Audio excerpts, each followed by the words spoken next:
ನಮಸ್ಕಾರ. ರಿವ್ಯೂ ಚಾನಲ್ಗೆ ಸ್ವಾಗತ. ನಾನು ಸೌಖ್ಯ ಗಾಂವ್ಕರ್. ದೇಶವಾಸಿಗಳಿಗೆ ಗುಡ್ ನ್ಯೂಸ್ ಕೊಟ್ಟ ಪ್ರಧಾನಿ ಮೋದಿ. ನರೇಂದ್ರ ಮೋದಿ ಮಹತ್ವಾಕಾಂಕ್ಷೆಯ ಯೋಜನೆಯೊಂದಕ್ಕೆ ದೊಡ್ಡ ಫಲ ಸಿಕ್ಕಿದೆ. ಇನ್ನು ನಾವು ಈ ನಿಟ್ಟಿನಲ್ಲಿ ಯಾವ ಗುರಿಯನ್ನು ತಲುಪಬೇಕು ಅನ್ನೋದನ್ನು ದೇಶದ ಜನರ ಜೊತೆಗೆ ಶೇರ್ ಮಾಡಿದ್ದಾರೆ ಮತ್ತು ಮೋದಿ ಕೊಟ್ಟಿರುವ ಕೆಲವು ಅಂಕಿ ಅಂಶಗಳು ನಿಜಕ್ಕೂ ಭಾರತೀಯರು ಹೆಮ್ಮೆ ಪಡುವಂತಾಗಿದೆ.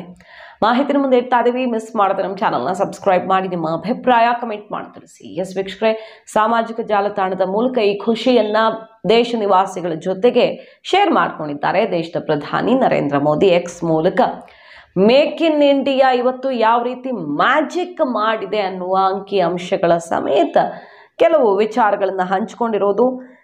ಈ ಅಭಿಯಾನ ಮೇಕ್ ಇನ್ ಇಂಡಿಯಾ ಅಭಿಯಾನ ಯಾವತ್ತು ಶುರುವಾಯಿತು ಅಂದಿನಿಂದ ಇಂದಿನ ತನಕ ನಡೆದು ಬಂದ ಹಾದಿ ಮತ್ತು ಇವತ್ತು ಯಾವ ಗುರಿಯನ್ನು ನಾವು ತಲುಪಿದ್ದೀವಿ ಅನ್ನೋ ರಿಪೋರ್ಟ್ ಅನ್ನು ದೇಶದ ಮುಂದೆ ಇಟ್ಟಿರೋದು. ಬುಧವಾರ ಅವರು ಹಲವು ವಿಚಾರಗಳನ್ನ ಹಂಚಿಕೊಂಡಿದ್ದಾರೆ. ಜಾಗತಿಕ ಮಾರುಕಟ್ಟೆಯಲ್ಲಿ ಹೇಗೆ ಛಾಪು ಮೂಡಿಸಿದೆ ಮೇಕ್ ಇನ್ ಇಂಡಿಯಾ, ಮತ್ತಷ್ಟು ಯಶಸ್ವಿಗೊಳಿಸೋ ನಿಟ್ಟಿನಲ್ಲಿ ಹೂಡಿಕೆಯನ್ನ ದುಪ್ಪಟ್ಟು, 3 ಪಟ್ಟು 4 ಪಟ್ಟು ಜಾಸ್ತಿ ಮಾಡೋದಕ್ಕೆ ನಾವೇನು ಮಾಡ್ತಿದ್ದೀವಿ ಅನ್ನೋದನ್ನ ಹೇಳ್ಕೊಳ್ತಾ ಈಗ ಸಾಧಿಸಿರೋದನ್ನ ಎಕ್ಸ್ಪ್ಲೇನ್ ಮಾಡ್ತಾ ಹೋಗ್ತಾರೆ ಒಂದೊಂದೇ. ರಷ್ಯಾ ಸೈನಿಕರ ಕಾಲಲ್ಲಿ ಬಿಹಾರದ ಶೂ ಈಗ ಜಗತ್ತನ್ನೇ ತಲ್ಲಣಗೊಳಿಸಿರುವಂತಹ ಯುದ್ಧ ಒಂದು ಕಡೆ ಬೇರೆ ಬೇರೆ ರಾಷ್ಟ್ರಗಳ ಆರ್ಥಿಕ ಪರಿಸ್ಥಿತಿಗೆ ದೊಡ್ಡ ಹೊಡೆತವನ್ನು ಕೊಟ್ಟಿದ್ರೆ, ಆ ಯುದ್ಧದಲ್ಲಿ ಧರಿಸಲ್ಪಟ್ಟಂತಹ ಶೂ, ಸೈನಿಕರ ಕಾಲಲ್ಲಿ ಇರುವಂತಹ ಶೂ ಭಾರತದಲ್ಲಿ ತಯಾರಾಗಿದ್ದು, ಬಿಹಾರದಲ್ಲಿ ತಯಾರಾಗಿದ್ದು, ಮೇಕ್ ಇನ್ ಇಂಡಿಯಾಗೆ ಯಾವ ರೀತಿ ಮೆಚ್ಚುಗೆ ವ್ಯಕ್ತಪಡಿಸ್ತಾ ಹೋಗ್ತಾರೆ ನೋಡಿ. ಜಾಗತಿಕವಾಗಿ ಹೇಗೆ ಛಾಪು ಮೂಡಿಸಿದೆ ಈ ಅಭಿಯಾನ ಅಂತ. ಉತ್ಪಾದನೆಯನ್ನ ದೊಡ್ಡ ಮಟ್ಟದಲ್ಲಿ ಜಾಸ್ತಿ ಮಾಡಿದೆ, ಹಾಗೆ ನಾವೀನ್ಯತೆಯನ್ನ ಉತ್ತೇಜಿಸಿದೆ. ಅಂದ್ರೆ ಇಲ್ಲೇ ನಾವು ತಯಾರು ಮಾಡೋದ್ರಿಂದ ಕಾಸ್ಟ್ ಕಟ್ ಮಾಡಬಹುದು, ಭಾರತದಲ್ಲೇ ಉತ್ಪಾದನೆ ಮಾಡೋದ್ರಿಂದ ವೆಚ್ಚ ಕಡಿಮೆ ಆಗುತ್ತೆ ಮತ್ತು ನಮ್ಮ ಗ್ರಾಹಕರ ಬೇಡಿಕೆಗಳನ್ನ ಈಡೇರಿಸೋದಿಕ್ಕೆ, ನಾವೀನ್ಯತೆಯನ್ನ ಅಳವಡಿಸ್ಕೊಳ್ಳೋದಿಕ್ಕೆ ಅವಕಾಶ ಸಿಕ್ಕಿದೆ ಅನ್ನೋದನ್ನ ಹೇಳ್ತಾ ಹೋಗ್ತಾರೆ ಅವರು. ಸ್ವದೇಶೀಕರಣದಿಂದ ಎಕ್ಸ್ಪೋರ್ಟ್ ಜಾಸ್ತಿಯಾಗಿ ಭಾರತ ಹೇಗೆ ಸ್ವಾವಲಂಬಿಯಾಗಿದೆ, ಇವತ್ತು ಇಡೀ ಜಗತ್ತು ಕಣ್ಣರಳಿಸುವಂತೆ ಮಾಡಿದೆ ಅನ್ನೋದನ್ನ. ಉತ್ಪಾದನಾ ಕ್ಷೇತ್ರದಲ್ಲಿ ದೊಡ್ಡ ಕ್ರಾಂತಿಯೇ ಆಗಿದೆ. ನಮ್ಮ ಉತ್ಪನ್ನಗಳು ಜಾಗತಿಕವಾಗಿ ಗ್ರಾಹಕರಿಗೆ ಮೋಡಿ ಮಾಡಿದೆ. ಸೈಕಲ್ನಿಂದ ಡಿಜಿಟಲ್ ಪಾವತಿ ತನಕ ಎಲ್ಲ ಕ್ಷೇತ್ರಗಳಲ್ಲಿಯೂ ನಾವು ಮುಂದಿದ್ದೀವಿ. ಮೇಕ್ ಇನ್ ಇಂಡಿಯಾ ಅಭಿಯಾನ ಆ ಥರ ಮ್ಯಾಜಿಕ್ ಮಾಡಿದೆ ಅಂತಾರೆ. ಇಂಗ್ಲೆಂಡ್, ಜರ್ಮನಿ, ನೆದರ್ಲ್ಯಾಂಡ್ನಲ್ಲಿ ನಮ್ಮ ಸೈಕಲ್ಗಳಿಗೆ ಸಿಕ್ಕಾಪಟ್ಟೆ ಬೇಡಿಕೆ. ನಂಬರ್ 1, ರಷ್ಯಾದ ಯುದ್ಧದಲ್ಲಿ ನಮ್ಮ ಬಿಹಾರದ ಶೂಗಳು, ಬರೀ ರಷ್ಯಾ ಅಲ್ಲ, ಐರೋಪ್ಯ ರಾಷ್ಟ್ರಗಳಲ್ಲಿ ನಮ್ಮ ಭಾರತ ಉತ್ಪಾದನೆ ಮಾಡ್ತಿರುವಂತಹ ಡಿಸೈನರ್ ಶೂಗಳಿಗೆ ಸಿಕ್ಕಾಪಟ್ಟೆ ಬೇಡಿಕೆ. T20 ವಿಶ್ವಕಪ್ನಲ್ಲಿ ಭಾರತ ಬಳಸಿದ ಕಾಶ್ಮೀರ ವಿಲ್ಲೋ ಬ್ಯಾಟ್ಗಳಿಗೆ ಎಲ್ಲರೂ ಫಿದಾ ಆಗಿಬಿಟ್ಟಿದ್ದಾರೆ. ಈ ಬ್ಯಾಟ್ಗಳು ಅಂತಾರಾಷ್ಟ್ರೀಯ ಕ್ರಿಕೆಟ್ ರಂಗದಲ್ಲಿ ಭಾರತದ ಉತ್ಕೃಷ್ಟ ಕರಕುಶಲತೆಯನ್ನು ಪ್ರದರ್ಶಿಸಿದೆ ಅಂತ ಪ್ರಧಾನಿ ಬಣ್ಣಿಸಿರೋದು. ಮೇಕ್ ಇನ್ ಇಂಡಿಯಾ ಯಾವ ಕ್ಷೇತ್ರವನ್ನೂ ಕೂಡ ಹಿಂದುಳಿಯೋದಕ್ಕೆ ಬಿಟ್ಟಿಲ್ಲ ಅನ್ನೋದನ್ನ ವಿವರಿಸ್ತಾ ಹೋಗ್ತಾರೆ. ಇನ್ನು ಅಮೆರಿಕದಲ್ಲಿ ತನ್ನ ಉತ್ಪನ್ನಗಳನ್ನ ಬಿಡುಗಡೆ ಮಾಡೋದಕ್ಕೆ ಈಗ ಅಮೂಲ್ ಸಜ್ಜಾಗಿದ್ದು, ಭಾರತದ ವಿಶಿಷ್ಟ ರುಚಿಗಳನ್ನ ಜಗತ್ತಿಗೆ ಪರಿಚಯಿಸೋದಿಕ್ಕೆ ಹೊರಟಿದೆ. ಮತ್ತು ಇದಕ್ಕೆ ಇರುವಂತಹ ಬೇಡಿಕೆ ಇದೆಯಲ್ಲ, ಕರೀತಾ ಇರೋದಿದೆಯಲ್ಲ, ಭಾರತೀಯ ಡೈರಿ ಉತ್ಪನ್ನಗಳಿಗೆ ಇರುವಂತಹ ಜಾಗತಿಕ ಆಕರ್ಷಣೆಯನ್ನ ಹೇಳ್ತಾ ಇದೆ. ನಮ್ಮ ಅಭಿರುಚಿಯನ್ನ ವಿಶ್ವದಾದ್ಯಂತ ಅಮೂಲ್ ಪಸರಿಸ್ತಾ ಇದೆ ಅಂತ ಪ್ರಧಾನಿ ಮೋದಿ ಅವರು ಶ್ಲಾಘಿಸಿದ್ದಾರೆ. ಇನ್ನು UPI ವ್ಯವಸ್ಥೆ, ತಡೆರಹಿತ ಡಿಜಿಟಲ್ ಪಾವತಿ ಸಕ್ರಿಯಗೊಳಿಸುತ್ತೆ. ಈ ತಾಂತ್ರಿಕ ಪ್ರಗತಿ ಫಿನ್ಟೆಕ್ ನಾವೀನ್ಯತೆಯಲ್ಲಿ ಭಾರತ ನಾಯಕತ್ವವನ್ನು ಒತ್ತಿ ಹೇಳ್ತಾ ಇದೆ.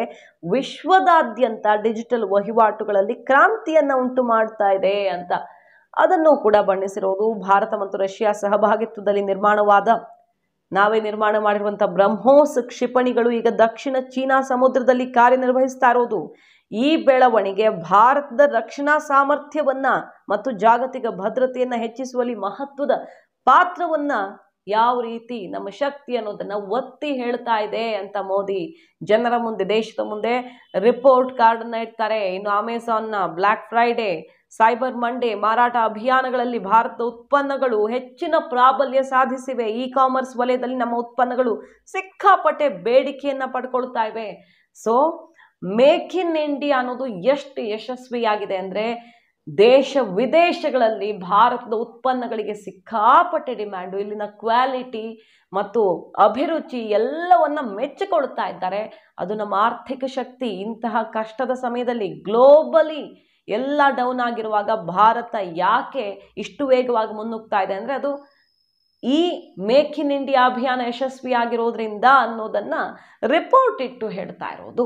ನಮಗೆಲ್ಲ ಗೊತ್ತಿರೋ ಹಾಗೆ ಕರೋನಾ ಟೈಮ್ ಇಡೀ ವಿಶ್ವವನ್ನು ಬೆಚ್ಚಿ ಬೀಳಿಸಿರುವಂತಹ ಸಮಯದಲ್ಲಿ ಭಾರತ ಆ ಕಷ್ಟ ಕಾಲದಲ್ಲೂ ಕೂಡ ಸ್ವಾವಲಂಬಿಯಾಗುವ ಮೂಲಕ ಏನು ಸಾಧಿಸಬಹುದು ಅನ್ನೋದನ್ನು ಯೋಚಿಸಿದ್ದು ಈಗ ಫಲ ಕೊಡ್ತಾ ಇದೆ. ಆತ್ಮನಿರ್ಭರ್ ಮೇಕ್ ಇನ್ ಇಂಡಿಯಾ ಮುಂಚಿಂದಾನೇ ಶುರುವಾಗಿದ್ದು ಚೀನಾಕ್ಕೆ ಪರ್ಯಾಯವಾಗಿ ಹೂಡಿಕೆ ಮಾಡೋದಕ್ಕೆ ಜಾಗ ಹುಡುಕಿದಾಗ ಕೈಗಾರಿಕೆಗಳು ಕಂಪನಿಗಳು ಭಾರತ ವಿಯೆಟ್ನಾಂ ಎಲ್ಲ ದಿ ಬೆಸ್ಟ್ ಅಂತ ಅನ್ನಿಸ್ತು. ಯಾಕೆಂದರೆ ಚೀನಾದ ಮೇಲಿನ ಅತಿಯಾದ ಅವಲಂಬನೆ ಒಳ್ಳೆಯದಲ್ಲ ಮತ್ತು ಚೀನಾ ಯಾವ ರೀತಿ ವಿಶ್ವಾಸಕ್ಕೆ ಅರ್ಹ ಅಲ್ಲ ಅನ್ನೋದನ್ನ ಎಕ್ಸ್ಪೋಸ್ ಮಾಡಿದಂಥ ಟೈಮ್ ಅಲ್ವಾ ಅದು. ಹಾಗಾಗಿ ಪರ್ಯಾಯ ಹುಡುಕೋದಕ್ಕೆ ಶುರು ಮಾಡಿದಾಗ ಸಿಕ್ಕಿದ್ದು ಭಾರತ ಮತ್ತು ಇಲ್ಲಿ ಮೂಲ ಸೌಕರ್ಯಗಳನ್ನು ಒದಗಿಸ್ಕೊಟ್ಟಂತಹ ರೀತಿ ಕೈ ಬೀಸಿ ಕರೆದಿದ್ದು ರೆಡ್ ಕಾರ್ಪೆಟ್ ಹಾಸಿ ಅತ್ಯಂತ ಯಶಸ್ವಿಯಾಗಿದೆ ಅನ್ನೋದನ್ನ ಬಣಿಸ್ತಿದ್ದಾರೆ. ಚೀನಾಗೆ ಪರ್ಯಾಯವಾಗಿ ಚೀನಾಗೆ ಸೆಡ್ಡು ಹೊಡೆಯುವಂತೆ ಭಾರತ ಇವತ್ತು ಜಗತ್ತಿನ ಮಾರುಕಟ್ಟೆಯನ್ನು ಆವರಿಸಿಕೊಂಡಿದೆ, ದೊಡ್ಡ ಕ್ರಾಂತಿ ಮಾಡಿದೆ ಅಂತ ಬೇರೆ ಬೇರೆ ಪ್ರಾಡಕ್ಟನ್ನು ಹೆಸರಿಸಿ ರಿಪೋರ್ಟನ್ನು ದೇಶವಾಸಿಗಳ ಮುಂದೆ ಇಟ್ಟಿದ್ದಾರೆ. ಮತ್ತಷ್ಟು ಈ ಹೂಡಿಕೆಯನ್ನು ಜಾಸ್ತಿ ಮಾಡಬೇಕಾಗಿದೆ ಅನ್ನುವ ಕರೆ ಕೊಟ್ಟಿದ್ದಾರೆ. ಆ ನಿಟ್ಟಿನಲ್ಲಿ ನಾವು ಕಾರ್ಯಪ್ರವೃತ್ತರಾಗಿದ್ದೀವಿ ಅಂತ. So make in India Narendra Modi ಅವರ ಅತ್ಯಂತ ಮಹತ್ವಾಕಾಂಕ್ಷೆಯ ಕನಸು ನನಸಾಗಿದೆ ಅಂತ ಬಿಜೆಪಿ ಸರ್ಕಾರ ಈಗ ರಿಪೋರ್ಟ್ ಕಾರ್ಡ್ ಇಡ್ತಾ ಇರೋದು. ಮಾಹಿತಿ ನಿಮ್ಗೆ ಇಷ್ಟ ಆಗಿದ್ರೆ ಮಿಸ್ ಮಾಡಿದ್ರೆ ನಮ್ಮ ಚಾನಲ್ನ ಸಬ್ಸ್ಕ್ರೈಬ್ ಮಾಡಿ, ನಿಮ್ಮ ಅಭಿಪ್ರಾಯ ಕಮೆಂಟ್ ಮಾಡಿ ತಿಳಿಸಿ. Thank you.